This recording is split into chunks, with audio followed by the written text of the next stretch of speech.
Good morning. We're just waiting for one more person, and he'll be here any minute. Tim Farrell. I'm Bob Gilmore, principal and owner of Gilmore and Farrell Insurance. We are a third-generation independent insurance agency serving the Upper Pioneer Valley and representing about a dozen regional and national carriers. We provide tax preparation services for individuals and sole proprietors, and we also offer registry of motor vehicles service through a third-party vendor. I have here with me today, if they'll stand up, Torsten Nelson, Jordan Bryant, VLA,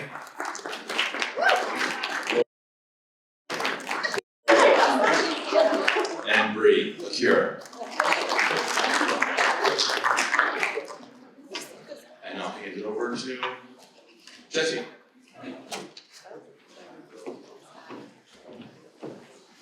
Thanks, Bob. Good morning, everyone. Good morning. Thanks so much for being here. We literally rolled out the red carpet for you all this morning. One, because Isaac let us borrow it. And two, because as you know, today we are celebrating film and filmmaking in Franklin County. It's gonna be a good breakfast. Just like the movies, today should be fun and entertaining. And we are so thrilled that you're all here. So we have a great lineup of speakers for you today. So before we get to our panel, we are going to kick off the opening credits section of the breakfast.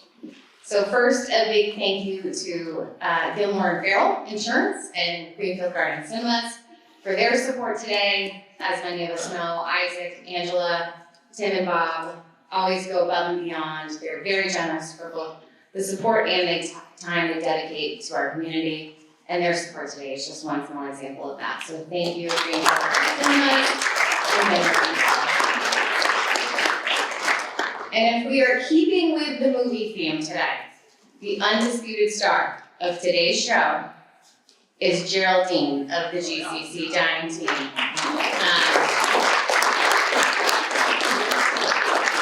Geraldine's in the back. I think she's hiding. There she is. So Geraldine and I were here very late last night, and I want you to know that she is the driving force behind many of the decorations that you see here today. So big thanks to Geraldine. I don't have the official yay or nay on this from Marion, but I am pretty confident that this is the first time that a Franklin County Chamber breakfast has featured inflatable popcorn and gold spray painted toilet plungers. So we're breaking all kinds of records today. And of course, we want to extend our gratitude to Geraldine's cast of supporters, which includes the GCC Dining Services team, Alex Audette, who's in the back helping us make sure that our tech runs smoothly, Ian from GCTV, our valued volunteers, and of course, last but not least, Dr. Michelle Shute, GCC President. Thank you for hosting us. All right, we are excited to welcome some first-timers to the breakfast today, so please stand or give a wave when I call your name, and my Gilmore and Farrell friends are going to be introduced twice, so you're actually famous today. So first, it is my absolute honor to introduce you all to Sarah Burrell. Where's Sarah? There she is. So Sarah is our new marketing manager with the Franklin County Chamber of Commerce. And no one is more thrilled that Sarah's here than I am. So please say hi to Sarah, help her welcome us to the chamber. We also want to welcome Angela Max and Tim Mohanowitz, who are attending their first Franklin County Chamber breakfast from Greenfield Garden Cinemas. Jordan Bryant, Laura Graves, LaCure.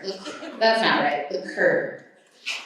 Is it close enough? I practiced. LaCure doesn't sound right. Torsten Nelson from Gilmore and Farrell, welcome again. Welcome to Nico Latendre Callahan from Abacus Benefits Plus. Is Nico here? Great, welcome Nico.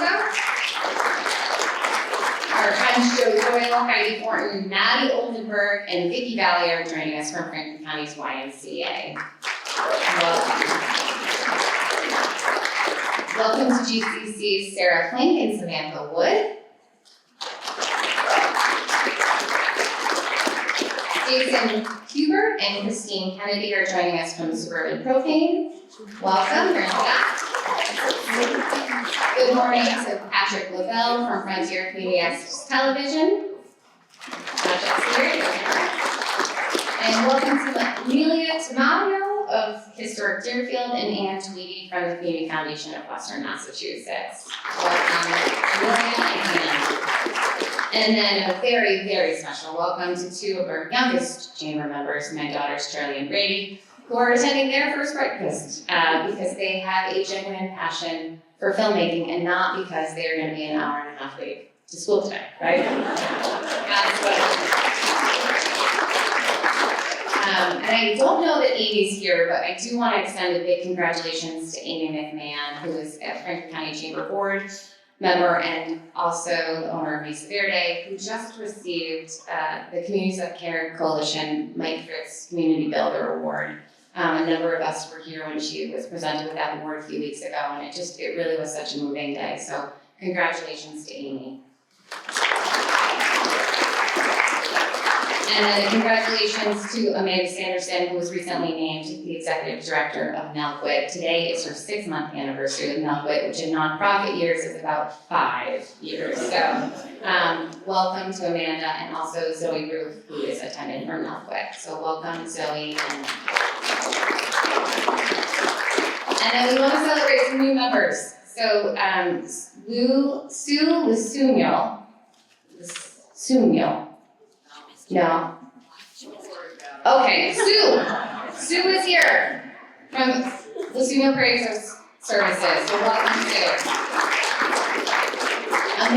Adam Miller is here from Yankee Mattress Company, which is right here in Greenfield. Welcome, Adam. And as a side note, Yankee Mattress is having a sleep sale where you can get 10% off your first mattress and accessories and 40% off your second mattress and accessories. So if you are interested in giving the gift of sleep this holiday season, see Adam. He did not pay me extra for that ad.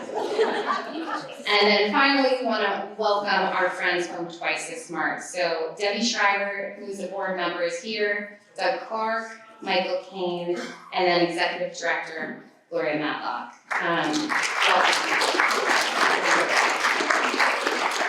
So I had the opportunity to have dinner and hang out with the Twice as Smart kiddos on Tuesday night.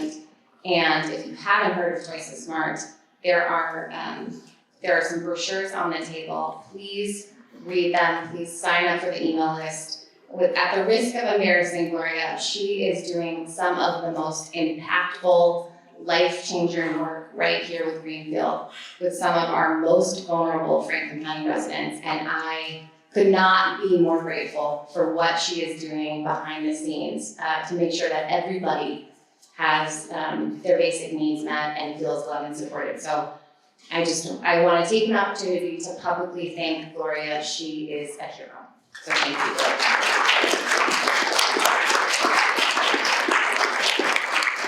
Okay, so now that we're better acquainted with our audience, I do want to make a few quick announcements, which my film industry friends might call previews. So coming to a community near you, we have the Great Falls Discovery Center, the Comtac Valley Memorial Association, DCR, River Culture, and the Montague Public Libraries have been awarded a grant from the Mass Humanities and Mass Cultural Council to continue the conversation sparked by last year's Smithsonian's Crossroads exhibit. So if you remember, we did a breakfast in January that fell into those themes. This year, we're going to explore food farms and factories with a year of free public programming. So there's more information on that available in January. Please check it out.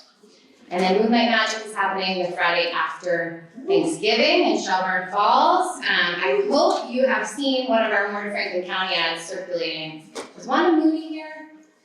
We borrowed some video footage from Wanda's YouTube page to make those ads happen.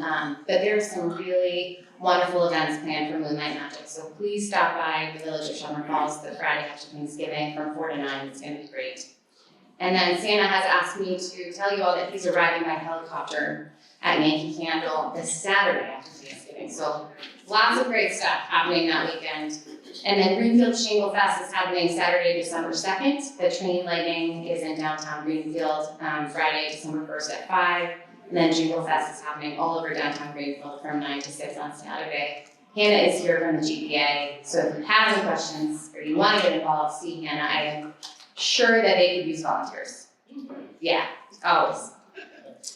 And then lastly, Double Edge Theater is hosting a community day this Sunday, November 19th. So you can fly, sing, and dance with your ensemble and explore the theater in Ashfield. It's a great community event. It is free, so just stop on by Ashfield on Sunday. All right, on with the show. So the inspiration behind today's breakfast was rooted in the fact that Franklin County serves as the backdrop for so many major motion pictures and TV shows, and I am just fascinated. But what that tells us is that Hollywood is learning what we here already know, and that Franklin County is one of the most special places on earth. So in pulling together today's panel, I was amazed by how many of our chamber members have either direct experience with some Hollywood production or with filmmaking. Our community is so entrenched with talent, which is wonderful because arts and culture and the creative economy is one of the fastest growing sectors in the world, and we're seeing that here on a local level as well. So it's estimated the creative economy will expand by 40% by 2030. So we want to continue to grow Franklin County as a hub for arts and culture, and filmmaking is certainly an important piece of that growth. So our latest tourism data just came in, and we saw a 2% increase in exploration spending here locally from visitors coming from the LA-based area, which is pretty significant over a 1-year period. So we want to continue to see that. We want to continue to see exploration spending grow all over Franklin County, but particularly those that are associated with some larger productions. We have a number of wonderful speakers today who are going to talk about their experience with different sectors of the film industry. First, we have Isaac Mass. Isaac, you all know, he is an attorney by day. He and Angela both. Angela is a teacher, and then when they're done with their day jobs, they are the owners of Greenfield Garden Cinemas. And the Garden is one of 5,798 independently owned theaters in the country, and it is arguably the best. Am I right? So Isaac and Angela are masters when it comes to strategic community partnerships, and if you have been paying attention at all, you know they offer incredible programming every single weekend. There's always something fun happening at the Garden. Personally, and over the last few months, I have served as a judge for a Barbie cosplay contest, which is actually harder than it sounds. There's no real rubric for who wins that. And then Marion and Sarah and I, on Halloween, went to see a guest lecturer who was a psychic medium in one of the theaters, and that was really fun. So there's always something fun happening. And of course, the Greenfield Garden is an anchor business in downtown Greenfield, and I am deeply appreciative of their commitment to supporting our business community and our community as a whole. They really are just doing it right. And one of the things that I appreciate most about Isaac is that I either see him in a full suit ready to go to court, or he's wearing his GCC sweatshirt picking up popcorn from the movie floor. There is no in between. He is on 2 speeds, and I appreciate the Isaac Mass hustle for all that it is. So without further ado, please welcome Isaac Mass.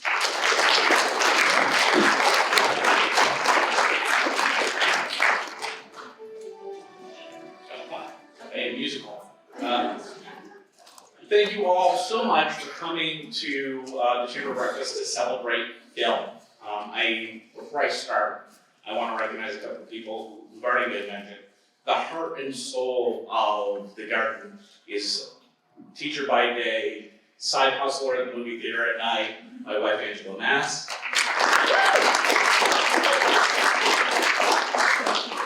And most of our employees are teenagers who knock it up this early in the morning.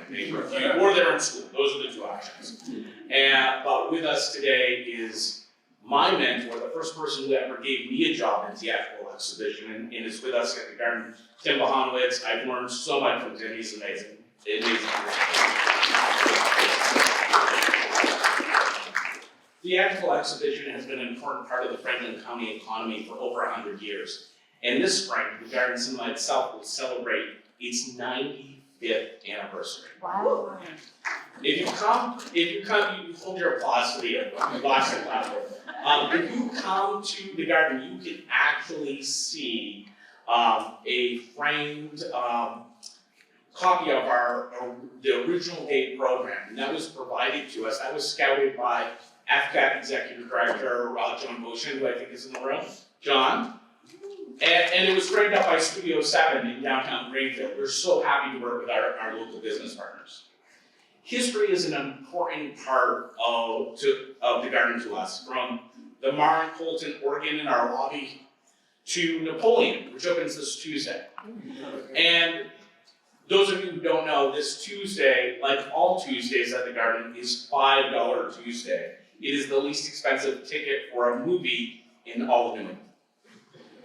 We like to celebrate history in everything we do, from bringing back the original pattern of the 1929 carpet to putting an homage to the fish tank that was in the old colonial garden design.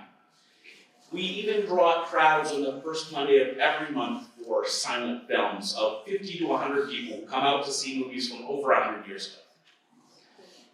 Our revitalization of the garden has been done with a lot of help. We have not done this alone.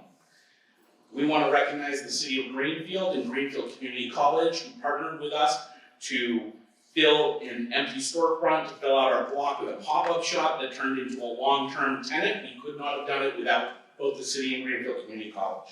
You can give them a round.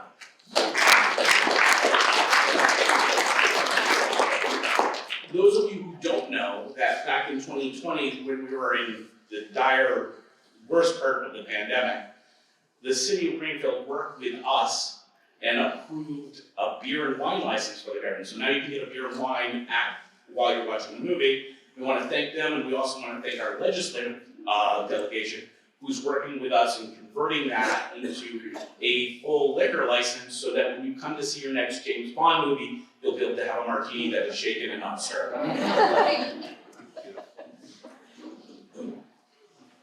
We also want to thank the Franklin County Chamber of Commerce. I don't want to upset this. I've got to say that in our absolute darkest hour, at the point where we were running, we had no money left. We were going to have to dip into personal assets to keep the theater open during the pandemic. The Franklin County Chamber of Commerce came through and helped us get a $5,000 grant that we otherwise would not have been able to get, because we had created a new corporation, a new LLC, after the deadline for all the grants that were out there. The Franklin County Chamber of Commerce literally kept the Greenfield Garden Cinema alive. And they celebrate everything. You already told, Sherry told you the other things she's done with the garden. So if you need a Barbie cosplay judge, reach out to Jessie. She's great. Got a portfolio of experience now, so.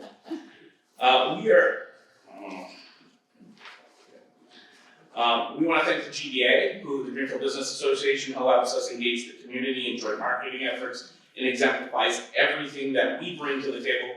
We are so proud to be active members of both organizations and encourage you, if you have not gotten your star for downtown Greenfield for Jingle Fest, please sponsor a star.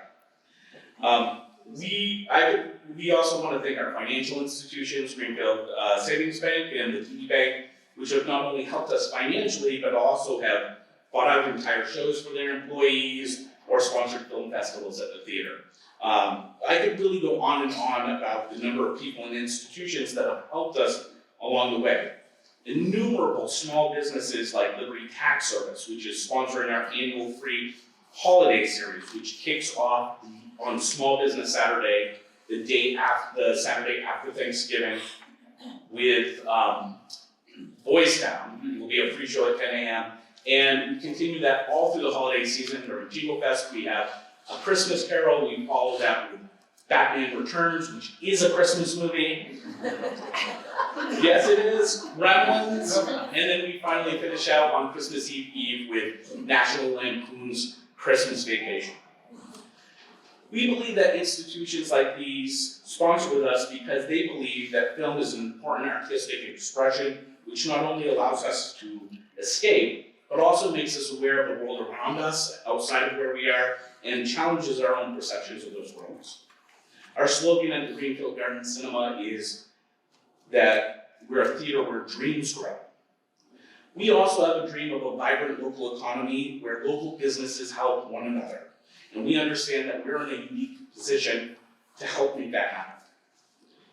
We're active members of the National Association of Theater Owners, who commissioned a study in 2019 by Ernst & Young. That study found that elevated spending within 2.5 hours and within 10 miles of a movie showing produced an additional $5 billion of retail and dining activity a year. The movie theater industry is supported by a gross economic output of $63.8 billion in 2019. This includes $18.3 billion of direct revenue from the operation of movie theaters, $36.1 billion in indirect and induced economic output, and an additional $9.3 billion output supported by movie night spending. We do our best to bring this big economic impact to the small local market. One of our favorite efforts is our Small Business Partner of the Month. We've worked with many businesses who are in this room, and we simply trade a pair of movie passes for a $20 gift certificate at a local business and raffle them off every month for your email address. That gets our our employees talking about your business every single day. At the end of the month, we have a shared email list of both our customers and people who want to be our customers, and vice versa. And we share that with our partner. And by the way, we have doubled our email list every year for marketing purposes this way. By the way, December's Small Business Partner of the Month is Giorgio's Pizza, so if you want to win a free Giorgio's Pizza, come by the theater, no purchase necessary. When we have the right movie, we want to partner to accent local businesses, and that's from beer and tastings for beer and tea and coffee to car shows to nonprofit messaging. We try to help other businesses spread the word about what they're doing. We do this in creative ways, like setting up wedding dresses from owlbears in the lobby of our theater during the movie Marry Me, to running a Hitchcock Film Festival with the Hitchcock Brewing Company. Personally, however, I often look at what big businesses are doing right so I can see how we can innovate. We could never spend the money that they spend on research and development, so we copy them.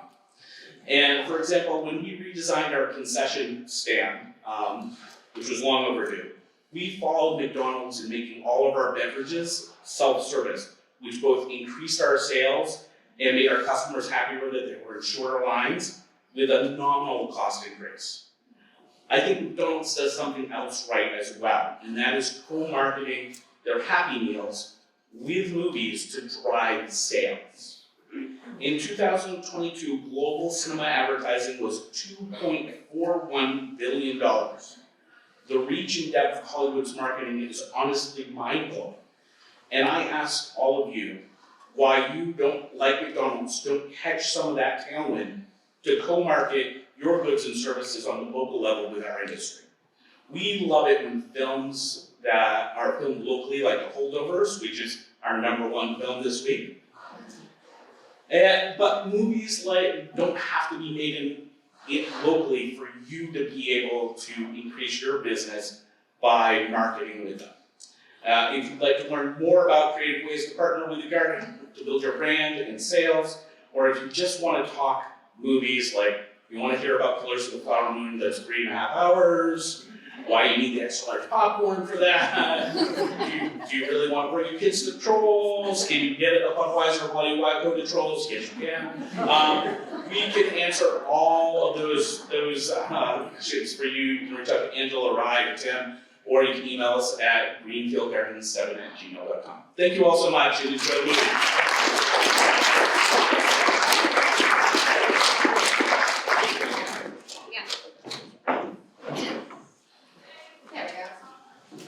Thank you, Isaac.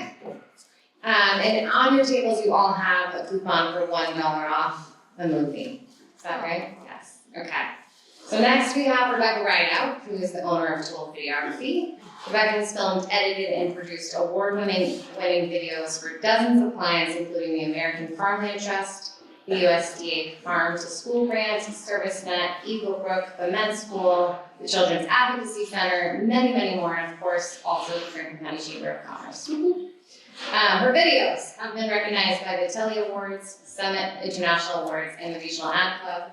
Rebecca's work is also featured on multiple PBS broadcast productions, and she's worked on national museums at Monadnock Media Incorporated. She worked as an associate producer, post-production supervisor, and producer and director on several major feature-length documentaries, including the new acclaimed film Aerial Phenomenon, as seen at NPR and the LA Times, and an upcoming film about quirky mathematics programs for teens with far-reaching impacts to our society, aiming for PBS and national festivals coming out in March of next year. So Rebecca is local. She understands Franklin County. If you are looking to have someone who truly sees your vision, I would recommend Rebecca. She does incredible work. So it is my honor to welcome Rebecca.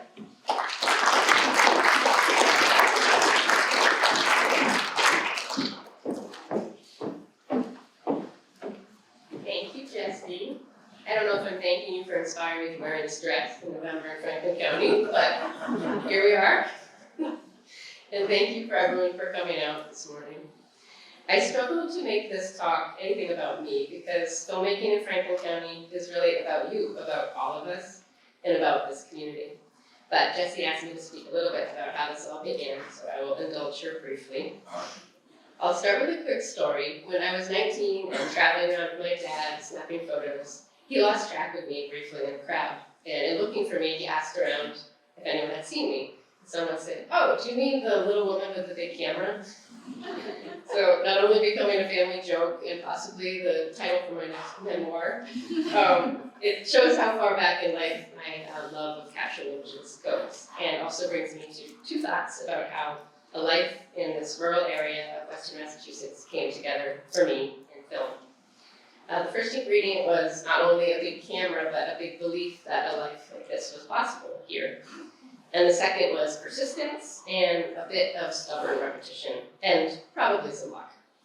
While others after college moved to New York, I moved here, fresh off of Ken Burns' internship in rural New Hampshire and full of hope. I immediately started courting the local acclaimed PBS production house, Florentine Films, Hot Productions, with filmmakers Larry Hott and Diane Pearlman. After many a friendly and repetitive call and email, they invited me to come in and work with them, and so began the best learning experience of my life and a huge mentorship / semi-parental relationship of my young career. Then the little-known local company, Monadnock Media, that makes media for museums and learning centers nationwide, asked me to come work with them, and I crisscrossed the nation planning film shoots and assisting on producing. Learning the ropes, but soon craving an illustrious role of doing it all myself. I don't know if that's the best choice. Well, it's my pleasure to be here today, sharing about this field and specifically the work I've done in this community, because it all started with the Chamber 9 years ago. At one of my first Chamber meetings I attended, I spoke about myself and my services of my new company, Tool Video, that was focusing on short-form documentary style videos for organizations. Right after that speech, several client relationships were born, and now roughly 4 dozen clients and at least 90 videos later, I can tell you every connection was made through word of mouth, starting with friends and connections here in this region. This community embraces us, cheers us on, encourages us to thrive. It's been my delight to unravel the connections between the extraordinary organizations here in Franklin County that I've had the honor to learn about through my work with them. Agriculture, the organizations, supporting local food makers, the community that brings these foods to those who need it, the services that provided to our community members who need help getting on their feet again, who then go out and bolster these very organizations, who feed into the community again, a cycle, a lifting up, an engine that supports makers and growers and helpers, a region that I'm so proud to be a part of. But that's only how it's been from the perspective of a producer of short-form videos and someone running a video production company. For the filmmaking community more broadly, and the documentary making community even more specifically, of which I count myself a member, the regional support creates networks upon networks, feeding each other and keeping world-class professionals here in this gorgeous area, while also being able to be a part of the national and international filmmaking conversation. One example, a networking event hosted by the Berkshire Film and Media Collaborative, who you'll be hearing from today, led to my work on this feature-length documentary that Jesse mentioned, produced entirely locally and now making the rounds of independent distribution, featured on NPR and the LA Times, and achieving a collection of high scores on Amazon, IMDb, and Rotten Tomatoes, and screenings of major theaters nationwide. The film, Aerial Phenomenon, was filmed in Zimbabwe, the UK, and Canada, but came back home to Western Mass to be assembled. The local filmmaker recruited a high school colleague, who happened to be a documentary professional, who lives in the wilds of Franklin County, and the secret weapon of story consulting on recent South by Southwest and Sundance Grand Jury winning films, to do the story writing and lead editing. This team, along with another award-winning editor, made the film come together, and though we used Hollywood composers for the film score, now released through Sony Music, even the West Coast stock music house that we purchased some tracks from relocated to Turner's Falls during the production of the film, unbeknownst to us. Aerial Phenomenon was featured in Ashfield Film Fest last fall, which you'll also be hearing from today. In another example, the Manhattan Funders and alumni of Quirky and Creative Advanced Math Program for Teens, held at Hampshire College each summer, wanted to produce a long-form documentary about the program. It's local word of mouth that led them to me and my company to oversee it. We found an entirely local crew of seasoned cinematographers, sound recordists, and aerial cinematographers to capture the program for 6 weeks this past summer. That film is aiming for PBS and film festivals this spring, as Jesse mentioned. All this to say, the treasure trove of local film producers, directors, researchers, cinematographers, sound recordists, story writers, consultants, graphic designers, animators, and editors in this region is outstanding. And kept going with your support, your word of mouth, your belief that professionals like this can live in a rural region and make high quality stories. So I'd love to say thank you to this community for bolstering this belief that a little woman with a big camera could live here and be able to make films for and about this community.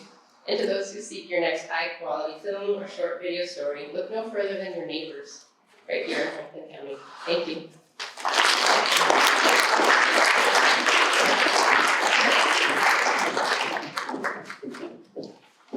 There we go. I'm going to be playing with this PowerPoint almost every time. Thank you, Rebecca. If you want to see an example of Rebecca's work, you can go to Franklin County Chamber of Commerce's YouTube and the Word Franklin County YouTube, and you can see some of the documentaries she's made for us there. So our next presenter is Keramidas, who is the founder of the Ashfield Film Festival. He's had a long career in various aspects of filmmaking, including roles as a sound editor, a documentary filmmaker, and a picture editor. He is a member of the American Cinema Editors, as well as the Academy of Motion Picture Arts and Sciences, and includes among his film credits Contact, About Last Night, Hoodlum, and the Mush Balloon film trilogy Back to the Future 1, 2, and 3. So please welcome Harry.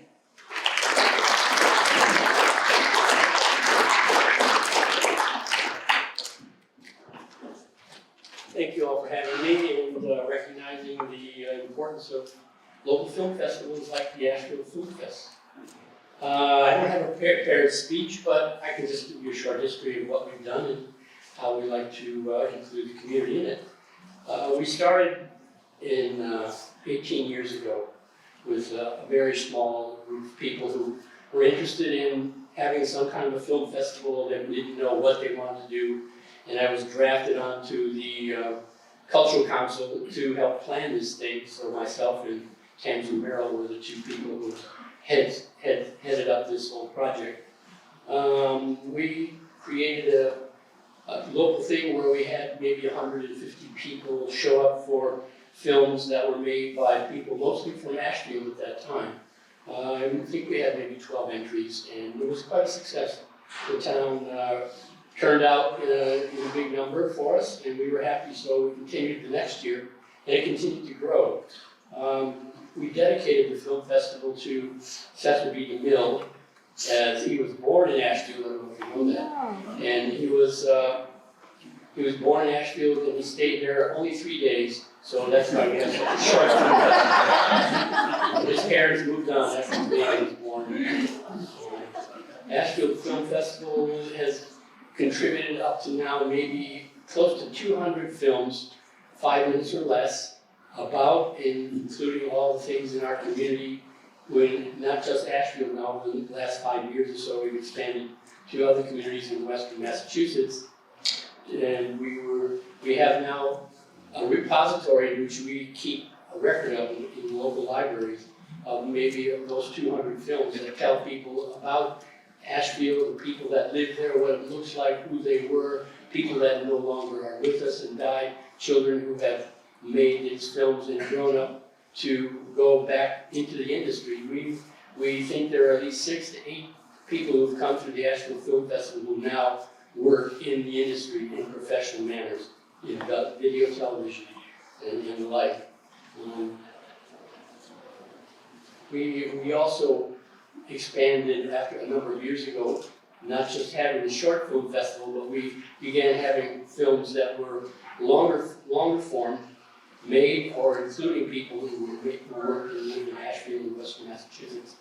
And we would have a Friday night screening of local films that had more reach perhaps and longer format, up to full-length feature films. And as mentioned, we showed Aerial Phenomena a couple of years ago as one of the examples of things. There are amazing local people that have come to the fore and having worked in the local towns, having come from local towns to work in industry in Hollywood. I myself came to Ashfield in 2005 from Hollywood, knowing that it was possible to get on an airplane and go back and work in Hollywood at any time I wanted to. Turns out that after a couple of those sojourns back and forth, I didn't want to anymore. It was much too nice for me. I enjoyed living in a small town and not having to deal with traffic and those kinds of things. Also, if you're interested in what we have for our film collection, it's all available on we have a YouTube channel, and most of them have been uploaded to the YouTube channel, so you can see what we have done over the years. We have all the filmmakers. We've had people who make films who've never had a camera before, never used an editing situation on a computer, and win the first prize. They win an audience award and grand prize, especially because the town has all come out to support them. The town hall used to hold 400 people, and we would fill the town hall with 400 people watching the films. It was such an overflow, and it was such an embarrassment one year that we had to turn away our friends. We did not allow, fire marshal would not allow us to have any more people into the town hall. So the next year we expanded and we used the community, the church across the way, and we added another 150 seats. So we were heading up to about 550 people who were coming to the Ashfield Film Festival for a couple of years. It was an interesting situation because, as you can see, I wore a tuxedo as an example of what we do for the night that we have our gala. And I would introduce the films at the beginning at the town hall, and then quickly, as the films were getting started, I ran across the street to the Congregational Church and did the same introduction to the under 150 people who were there. And we started the film at that place too. Then when the films were all finished, we would come together at the town hall and talk about the films and also to tabulate the audience award. We give out grand prizes for many categories. The grand prize being about $400, and other prizes are $200 for best actor and best music and best technical aspects, all those various things depending on the kind of entries we have. And we bring those people all together and we hand out a ballot at the end of the screening, and everybody has to vote for their favorite film. So besides the judges, who are all chosen from local people, we try to have an array of judges from young teenagers all the way up to altar cockers who've been in the town for 50 years plus and judge the film. And so then the audience gets to be a judge also. Oftentimes they agree, and oftentimes they don't agree about what was the best film for them. Some of the things that we try to do are support local people. We create trophies that are handed out each time for the various awards made by local craftsmen. The first year we just had certificates, and the second year we had a local potter make some plates out of with the Ashfield symbols on them. And then we graduated to Ashfield Stone was nice enough over a few years to create trophies that would look like a film camera made out of Ashfield stone. And lately we've been using a local woodworker to make trophies that are made out of wood. And so we have all the range of those kind of things, including all local people that we could possibly have. We look for support from local councils as well, culture councils, to put on various things. We try to have equipment for people to use. We've got some grants at our local library to put like film cameras and recording equipment to allow people to not rent, but just borrow them from the library, and so they can go out and make their own films at that, at their behest. We've held a little community workshop where we've assisted people in creating the scripts and those kinds of things, and also finishing films, showing them how to do editing and stuff like that. So we try to be involved in all of those kinds of things if possible. As mentioned about Franklin County, there are many, many of us here who have worked in or have passion for the film industry, and we are always able to find people to fill those roles, teach people how to use the camera, teach people how to do the editing, and teach people how to just have fun. And that's what we like to do at the Ashfield Film Festival. We have fun. Thank you very much.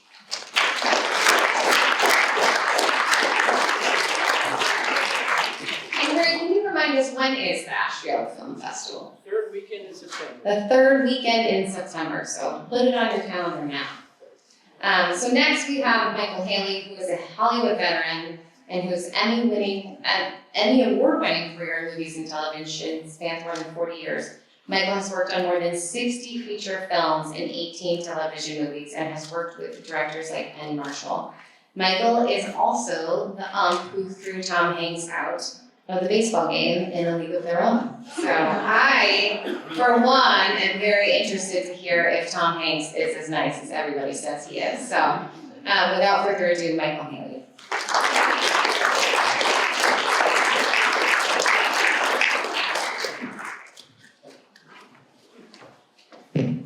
Harry mentioned Cecil B. DeMille.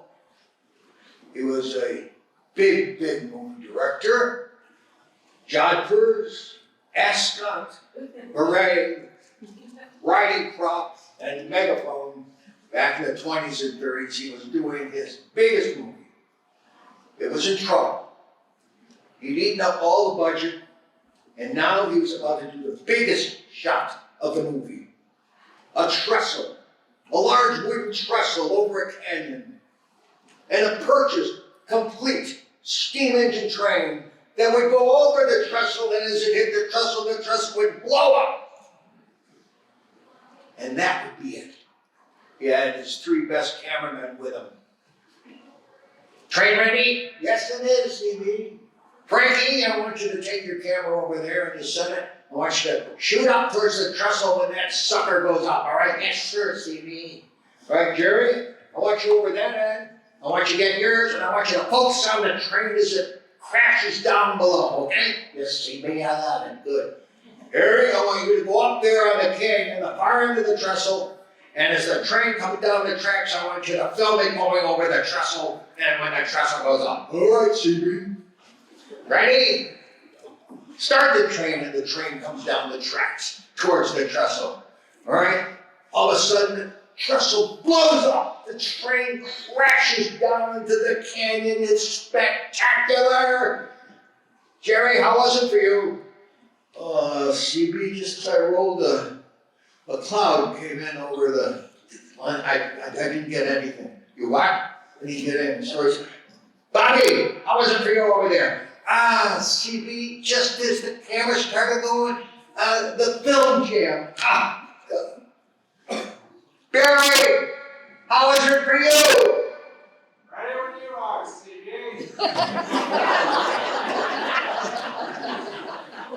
want to thank Jesse for inviting me. I would also like to thank the Franklin County Chamber of Commerce for having me. And I would like to thank my parole officer in the work release program for letting me come over here today. I just want to say how it all happened for me. I was, to make myself sound older, I was born in the first half of the last century. There's a few of us here. I never decided, I knew nothing about film. I went to the movies like you or anybody else. The film world back then was Hollywood, it was something removed. I went to the first community college in Massachusetts, Berkshire Community College. I went away, I came back, in 1967 I moved to Montague Center, where I was a friend with everybody over there. Living a great life. And I didn't care about a whit about films. I went to a film like anybody else. I couldn't mention the director's name or anything like that. I remember the films, The Graduate, this and that. And one day a phone rang, and somebody was coming to my town to make a movie, a B movie, and wanted to know if I wanted to work on it. Much like when someone comes to Shelburne Falls or one of those places that, they get the local kids, everybody's adrenaline gets pumping, you all get a job and they all fall in love with the film business. Well, anyway, I had no idea. Make a long story short, we made a movie that certainly you don't remember, called Honeymoon Killers. It made $1 million. That's a joke, by the way. It made $1 million. All right.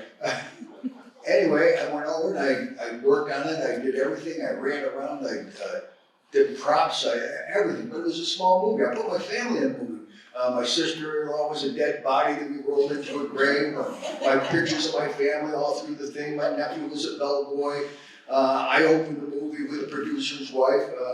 It was great. I was making effects, everything. So for a local kid, I got really boosted. And we were staying in a motel over in Lebanon Valley, New York, where the owner, who had a parrot named Moby and one eye, took care of us. And about a week after we started filming, they fired the director.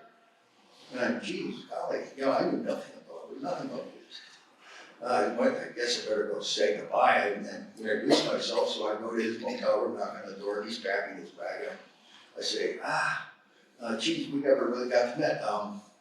I'm sorry you got fired. I don't know why. He said, don't worry about it. I said, well, my name's Mike Haley, by the way. He said, oh, mine's Marty Scorsese. Thanks, nice to meet you. Next time I saw him was an interview for Taxi Driver at the Plaza. I said, well, you didn't do too bad for yourself.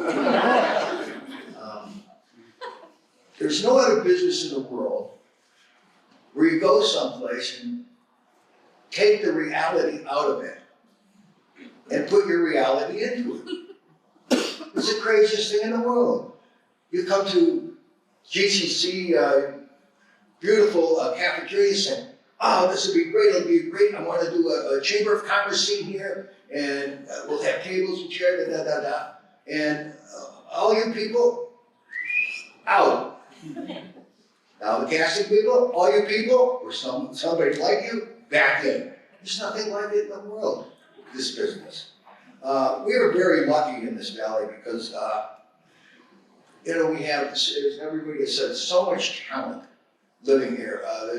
In Little Conway, there's an Oscar winner, another person who's got 3 Emmys, there are opera singers, there's an incredible talent. People love this county, this area to come to and retire. And not only retire, but as Harry said, how can you not love it?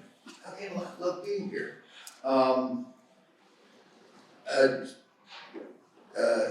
Jessie asked me to mention a couple of movies, and she mentioned I'm the umpire that throws Tom Hanks out of the game. And it's been a horrible life since then because he refers to me as something that other people see me on the street now and say, oh, hey, there goes, kids are here. I don't know how many of you have seen League of Their Own. Here's how it happened. There's famous lines in every movie. Make my day, say hello to my little friend, play it again, Sam. And there's no crying in baseball. And nobody knows who the other person was that they were talking to. While we're shooting one day, Penny had not hired anybody to play the part of the umpire. And when we were doing the movie, none of us had any idea. It was a line of dialogue. It was, you read it, it's a cute line, okay. Nice, fine, okay. And Penny said, why don't you do the scene, Mike? I said, me? She says, yeah, just ad lib, just make it up. I said, but I got a mustache. She said, you have to shave it. I said, oh, I don't know. Mike, shave the mustache. So I did. I shaved it right in front of her and got dressed in the uniform. And the result was, well, why don't we show it? I was the other guy, for those who haven't seen this or have seen it a million times. Biddy Schramm, by the way, the crying person could cry on cue. And she was basically a tennis professional. And this scene got sprung on us that day. So here's my, what shall I say, my new moniker.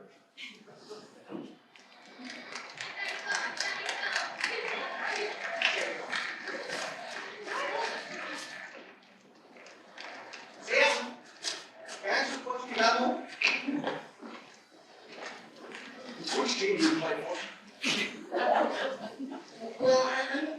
Well, I was just wondering, because I couldn't figure out why you throw home when we got a 2-run lead. You let a tiny bug get on second, and we lost the lead because of you. Now you start losing your head. That's not love, it's 3 feet above your ass.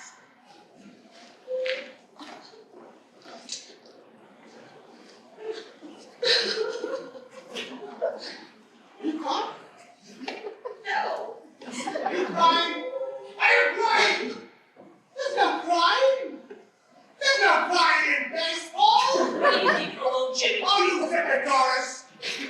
Roger Scoresby was my manager, and he called me a talking wild big shit. And that was when my parents were all working on Michigan to see me play the game. And did I cry? No. You know why? Because there's no crying in baseball. There's no crying in baseball. No crying. Sorry, Jane. She's crying, sir. I didn't mean to do that. Actually, chastise you to me. Good rule of thumb. Treat each of these girls as you would treat your own. You ever tell you look like a penis with a little hat on? Go out of here! Right now!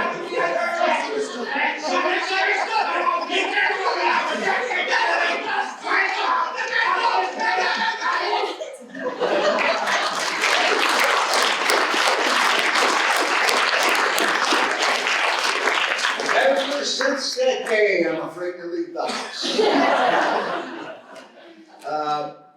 Of all the movies I've done, I'm sure you've never seen Scream Baby Scream or The Whiskey Rebellion or any of the movies I did, because it was a different time and a different age. We've come into the digital world, and all of these strikes that have just been on between the screen actors and writers and everybody, there's a real worry here. And the real worry is that, to replace people, we can replace people now in movies. We can replace backgrounds. When they shot Dexter in Shelburne, with digital film, they could add the snow. Well, we'll do that later. We'll add the snow, we'll do this, we'll take this out. I don't know where that's heading. I just really don't know. People have asked me about, I'm just going to tell stories because all of these people have told commercially what is happening to this area and will happen to this area. The one thing I do want to say in regards to that is that if there were ever a compendium, a book, or anything of all of the talent and businesses that were in these areas that could be sent out, or I don't know if there's films that already exist that promote Franklin County for film, I think that would be a great thing to put together. There are tons of professional actors and cinematographers, and as they mentioned before, a lot of people that can fill the bill in these counties. you're always gonna find somebody when they come to a town that's gonna say, I'll go back to Hollywood, you know. They have a problem with this, the truck is because we are an army. Basically, it's a huge army that comes through town. So hopefully there's contacts in each town that can basically negotiate well with the people that are there with movies to find out what they really intend to do, how big they are, and what services we can provide. I'm going to leave you today, just thought I would tell a couple of film stories. One more movie that I did was Groundhog Day, and that's where we went into a town in Illinois, Woodstock, Illinois, where we took over the town, like they did for Dexter. And we lived there. They have one of the things that could be done here, I think maybe not, a Dexter reunion, I guess not, where when we did Groundhog Day, they have an annual Groundhog Day thing every year. The whole town turns out. It's a great big festival. When we were doing Groundhog Day, I'll tell you sort of a couple of inside story. Bill Murray, who was very good friends for years and years with Harold Ramis, our director. And Harold Ramis is a 6'3" teddy bear. He's a Buddhist. He's as peaceful as can be. But one night when we're shooting out on the grasses thing, Bill decided not to come out of his camper for whatever reasons. Was trashing his camper, was doing all kinds of things, and Harold said, "How dare you keep my crew waiting again?" And he grabbed Bill by the collar and picked him up and threw him, and that was the end of a years-long, many years-long relationship. The other time, Bill and Andy McDowell, the other star of Groundhog Day, we were standing around, and Bill, with Andy present, said something about her acting ability, which Harold heard and she heard and I heard. And so Harold decided, let's make a montage with Andy. And said, we did, 25 takes at different places of this thing, and Bill could say nothing. This was the various slapping scenes with Andy McDowell, where Harold kept asking for a little more on each take.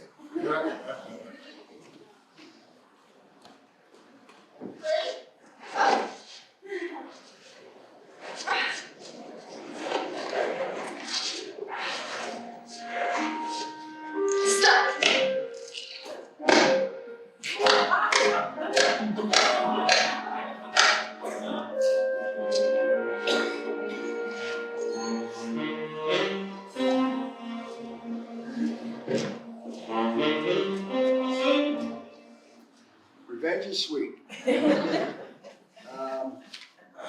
Anyway, that's basically it. I do want to say, there is right here at Greenfield Community College an amazing play going on, Angels in America.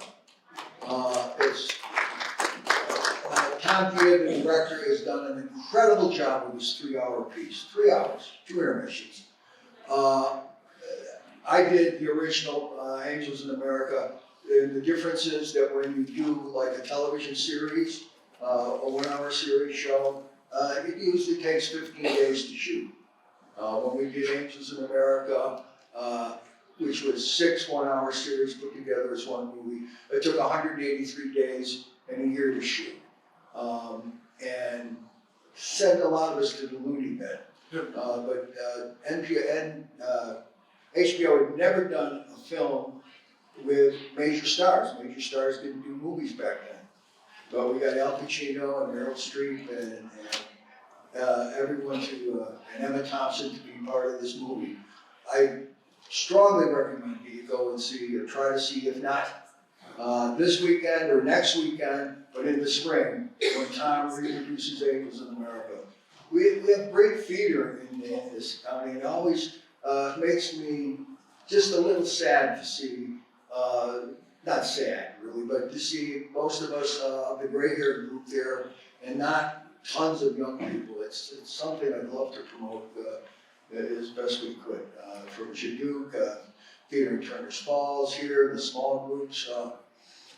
Anyway, My recommendation is Angels in America. I'm sorry it took so long to tell you not much of anything except a few fun stories. But I'm going to do a 2-hour special on the X-rated things I couldn't do here. So, sure. Thank you very much.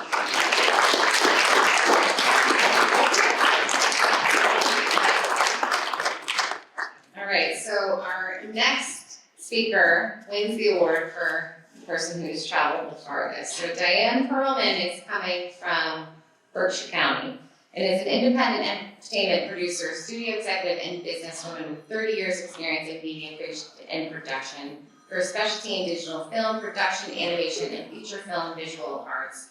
Diane is the executive producer and general manager of Mass Illusion, a visual effects and movie studio located in Lenox and Alameda, California. And then from 1993 to 1998, she oversaw up to 200 employees and threw a put of 8 to 10 million per year on Academy Award-winning films like The Matrix, What Dreams May Come, Starship Troopers, Evita, Die Hard with a Vengeance, and Scarlet Letter.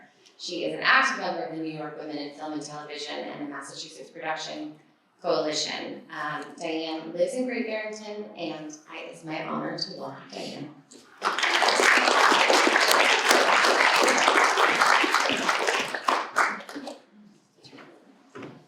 I'm not as funny as Mike, but I do have to tell you a little story.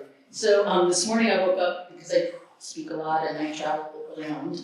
You travel in an hour is like nothing around here, right? And so I look at the email and it says dress like Academy Awards. So Rebecca, yay for the dress. I looked in my closet and I was like, it's 36 degrees. I'm not doing that.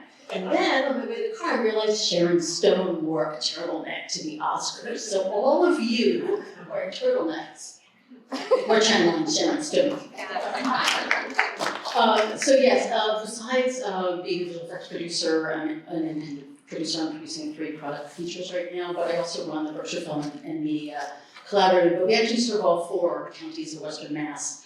And so I will talk really fast because I have a bunch of slides, and I know some of you need to leave in 3 minutes. So, so this is what we're a nonprofit. We've been around for 14 years. Can I just talk this way? No, okay.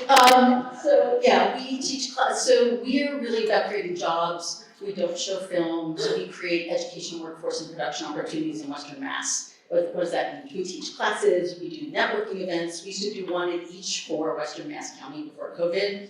We're hoping to start that up again. People do get jobs at those networking events, so sign up for our mailing list. And really? Oh, no. Okay, I'll stay here too, thank you. We used to produce something called the Expo, where we brought in Academy Award-winning speakers and the latest equipment, so people would feel like, wow, you don't have to live in Hollywood to play with the greatest stuff. And we also taught classes like how to set up your business, right? Because there are a lot of independent filmmakers here. We want to make sure that you're doing your accounting right and you're setting up your legal, structure of your business correctly. As I said, we also assist productions when they come here. Where do I put my crew? How do I feed my crew? Do you want anybody with this kind of prop?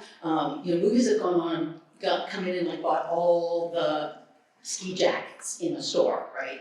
So, and then lastly, right when COVID started, but we have a community film fund. So we feel our nonprofits are the first to take video out of their budgets. So we have a matching fund of $5,000 to make videos. This came up while Mike was talking, so I didn't have to read through the list, but these are major films that shot here, right? And Frank, Who's Afraid of Virginia Woolf, going back, as Mike says, a while ago, Little Women, the first one, Castle Rock, super given, you can read all of them, right? And down into the Berkshires, actually, Bradley Cooper came and shot part of Maestro Tanglewood, so if you see the film, which I was honored to do so last month, you will see part of Tanglewood, which will be fun. Michael Douglas and his son Cameron were just here shooting Blood Knot in Pittsfield. And of course, Alexander Payne shot The Holdovers here. And these are just major films. There have been a ton of smaller films. The director Karen Allen, I produced a short film, Tree Rock Cloud, in 2016. She's about to shoot her next feature film, which I'm very excited about. And Matt Penn, who's a big television director, he's done like hundreds of Law and Order, is from the Berkshires and came and shot his short film. And amazingly, I went on set and there were like 5 kids that grew up in Western Mass that were working on the set, so that was great. Plus numerous small films. So this is was a study by the Mass Production Coalition about the impact of Castle Rock on the local community. Can I talk to this now? Wow, yay! So I'm sorry, I'm a dancer, I can't like stand still, right? So this is just for Castle Rock's first season, right? 42 million was spent on tax qualified production expenses that contributed to the Mass economy in 2018. Over 1,000 jobs during that 12-month period, 69 million of economic activity generated over industries, right? Everything, right? Food, catering, massages for the stars, things like that, right? Spending occurred in 210 towns, and I love this one. In Orange alone, 750,000 was spent on location fees. That's a lot of money. I think what's really interesting, for every dollar spent, it generates $4.73 in the local economy, right? So even if it's a small film, a $50,000 film, or $100,000 film, it's making an impact in our small towns.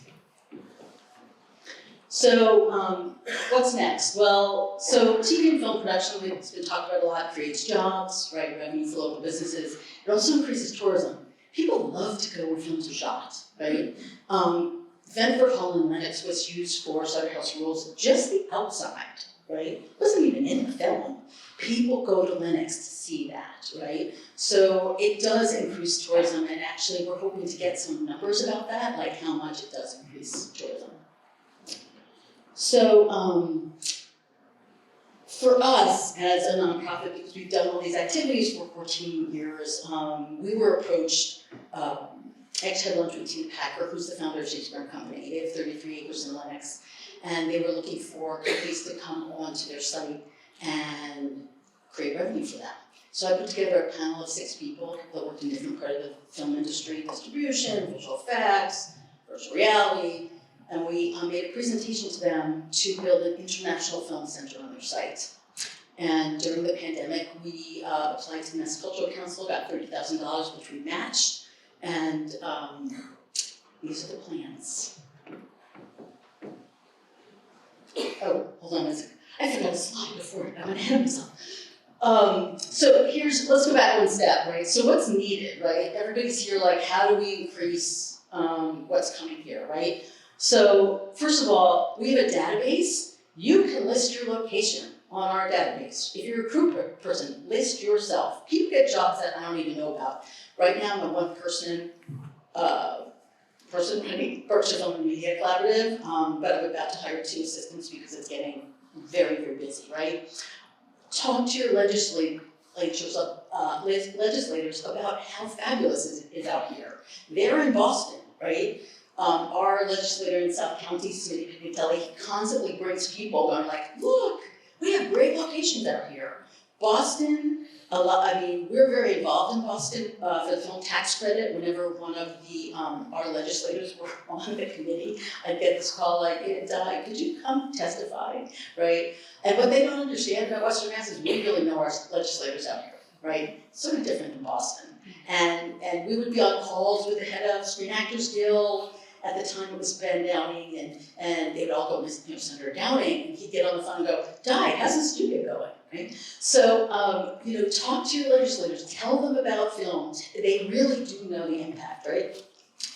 And we also closely are affiliated with these organizations, Women in Film and Video New England. There was, for the first time ever, the annual meeting from Boston was streamed to Springfield, and almost 50 people showed up. So they're starting to recognize, because in Boston, they think Western Mass is Worcester. They do. And then they go, oh, and then there's Tanglewood, right? And so they're starting to realize that there's more and more activity out here. Massachusetts Production Coalition, the Filmmakers Collaborative, and actually I had the honor of meeting the new head of the Mass Office of Travel and Tourism, Kate Fox. They are about to announce a new head of the Massachusetts Film Office. Lisa Strout was fabulous, she retired There's somebody in there now, and I said to her, you have to get someone that isn't just a figurehead, that's really gonna work to bring film to all parts of the state. Also, it's really important for us to train our young people, right? I've been here for 30 years. I guess my kids are native, I never will be. But, you know, we've been looking for an industry for our young people for a long time, right? There's a lot of great industries. But film is growing, video is growing. Every company sitting in here needs a video. You do, right? How do you tell your story? How do you get market share? How do you get your name out there, right? So, and as well as we have to train our kids to work on film sets, right? More films will come here if we have trained crew, right? So people call me and I'll say, well, we have like 2 really big grips, right? We need 5, right? They still come, but sometimes they bring their crews from LA, or we have to bring people from Boston or New York or Albany, right? So the intention is to train people here. Also, we're in the process, we're working with the Pittsfield Public Schools to develop media arts curriculum to take into every high school. First in Berkshire County, and then we want it to spread. I just met the head of DESE, sorry, I'm a film person, I'm learning the education acronym, right? Department of Elementary and Secondary Education? Okay, and she said that the focus for the next few years is media arts. So I'm working with Dr. Lisa Donovan at Mass College of Liberal Arts, and we're developing film curriculum to take into the schools. So I jumped ahead before, but now what happened with Shakespeare and Company is that we did a feasibility study to build an international film education center, and this is just an artist rendering of what it's going to look like.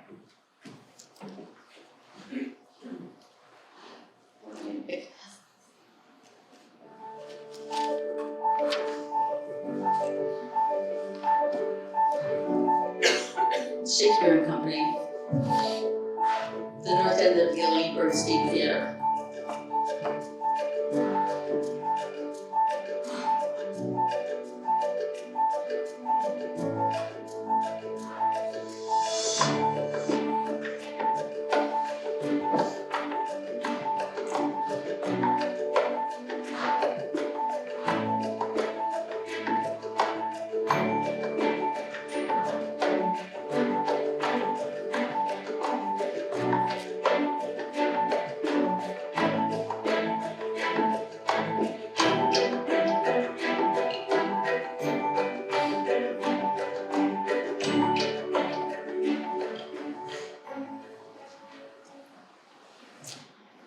So BFNC Plus Chemistry Studio is a working name, but it will have 20,000 square feet. We will build a cube hut for their props because their artistic director was like, where are you putting our props? I said, in the parking lot. No, we will build a cube hut for that with storage for us. It will be a 12,000 square foot stage.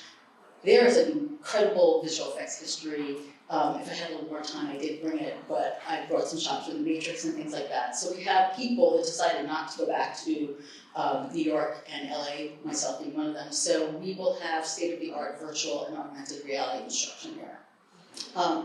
Also, it will have editing capabilities, right? So sound mixing and color correction. And we intend to have people come and rent space, but like a teaching hospital, we want kids in every room, right? I know kids that go to NYU and Emerson and they come to me and they say, I want to work in the business, and we teach like a production assistant class. And I'll say, okay, who do you report to the first day when you get to set? They said, the director. And I say, if anybody worked on film, you don't talk to the director, right? I said, maybe you'll get them a cup of coffee, but you're not talking to them. They don't understand the business of film. We need to teach everyone the business of film, right? As I mentioned, high schools, we need to teach the business of filmmaking. We also want to bring people around the world to make films here. Part of the revenue plan is to have scholarships to bring the best and the brightest here to Western Mass to make films. Also, it's really important to us, not everybody can afford to go to film school, but we need to diversify our film crews, and we want to serve our underserved and diverse populations and teach them how the craft and the art of filmmaking so that they can start working on film sets. We also want to be a think tank where we talk about what's next in filmmaking, because those Academy Awards for visual effects were because we were hiding out and we developed new technology, right? So we see ourselves at the cutting edge, and we want to continue doing that. Also great, one of the good things about getting old is your friends get really good jobs. And so we know people to come here to do residencies from around the world, especially in Europe. A lot of European filmmakers will come to Massachusetts to finish their films if there's a place to do so. And we also want to partner with established universities and possibly be their film arm. And this is just really simple, but like if you're teaching Shakespeare, why not wrap them around a set, right? Very easy to do. So these are just a couple of figures. So film and video are integral to our communication from a business standpoint, right? Mobile video consumption rises by 1,000% every year. The average user spends 88% more time on a website than video. Adding video to your emails increases clicks by 300%, and viewers, this one blows me away. Viewers retain 95% of a message when they watch a video compared to 10% when they read a text. I had no idea. So we are committed to our companies becoming video literate. There are filmmakers here like Rebecca, many people here that can help you make a video, right? You don't have to go to New York, you don't have to go to Hollywood. We have Academy Award winners down the street, they're just hiding out here. And we really do want that first studio to be a resource, but we would like to put other ones around Western Massachusetts. We're already talking possibly about Smoka, which is a little more accessible to you guys. And really, you know, we're getting to a place where just because, can I borrow this for a second? Just because you can make a film on this, but you need to know how to tell a good story, right? I just did a workshop for teachers, 21 teachers about integrating arts. And the first thing I said to them is, when you're shooting in your classroom with your students, this is TikTok, this is how you need to hold it, right? And I said, look at the aspect ratio of your computer. What's that? The link to it. This looks like your computer screen. This does not, right? So we need to teach those basics. They're not that hard. It's really not scary. And so we're very excited. We're in phase 2 of the studio. We did a feasibility study. They said, yes, go ahead. Great. So we're raising $450,000. We've raised half. We've hired an architecture firm. We're doing engineering studies. And by the end of the year, we'll have 3D renderings. So, and I invite anybody from Franklin County. Oh, thank you, Jesse, for having us. And thank you to the chamber. But we're looking for partners, you know, people that want to work with us to get the word out and continue to build the film industry here. So, thank you.